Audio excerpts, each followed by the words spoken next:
It's hard to believe it's been almost 25 years, right, since you first sat in a cart and your career launched, right? Early 2000s. Do I have that correct?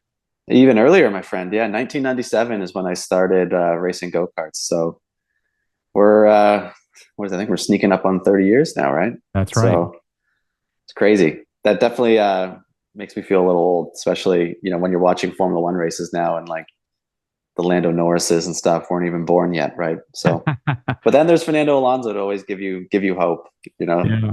But you were always destined to be behind the wheel of something, weren't you?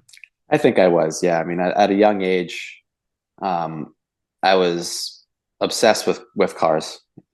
My Hot Wheels cars, Matchboxes. If I'm in the beautiful era of the movie Days of Thunder had just come out straight on the VHS, and that was just on repeat in the household. And for the younger listeners, yes, I did grow up through the VHS era.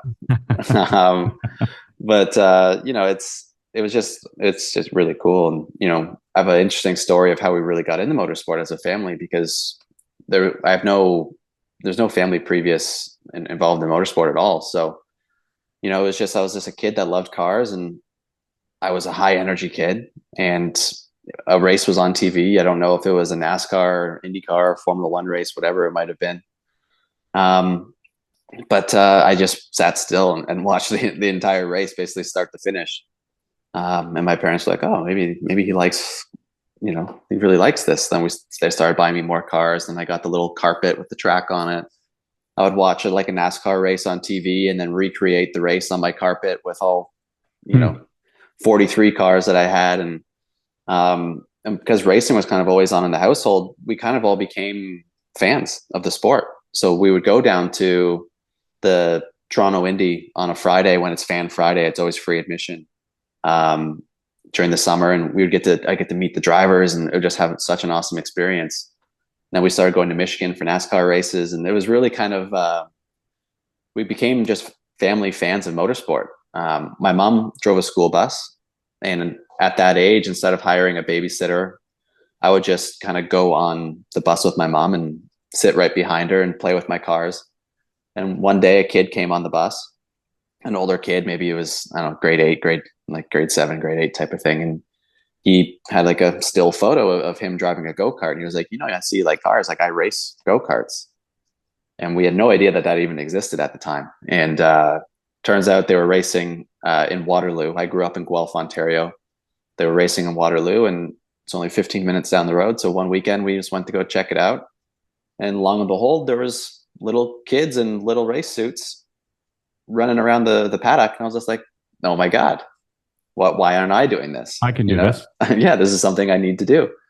And this was in kind of the late summer to fall. So that season was just wrapping up. And my parents told me, if you want to try racing go-karts, you can't play hockey with your friends this winter. You have to quit baseball, quit football. And I just said, yes, sign me up. So this would have been 1996. So we buy a used go-kart, kind of the You're about whole, 7 years old. I will, yeah, I think I was turning 7. Yeah. Right. So we were, yeah, we bought all the used stuff. Someone was getting rid of everything, so we bought like the trailer, this driving suits, used tires, toolbox, like one-stop shop. We were on our way to the racetrack, and we show up for the first race, and you go to pay, saying like, we would like to race go-karts. And it turns out I was actually too young to do it at the Oh, time. I think there was a rule where you had to be 7 as of January 1st, and I was turning 7 that March.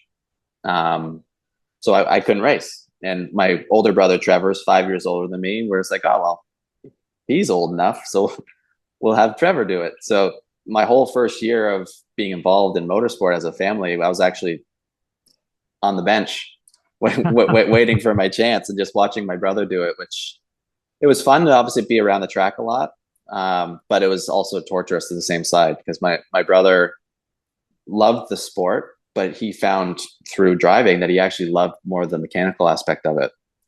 He loved taking the cart apart, cleaning everything, putting it back together from Monday to Friday. And then on Saturday, he almost like cringed going to the race because he didn't really have, I don't know, I'll call it that, like killer instinct, right? Like he would drive and you'd have fun, but he wasn't, I guess, competitive about it.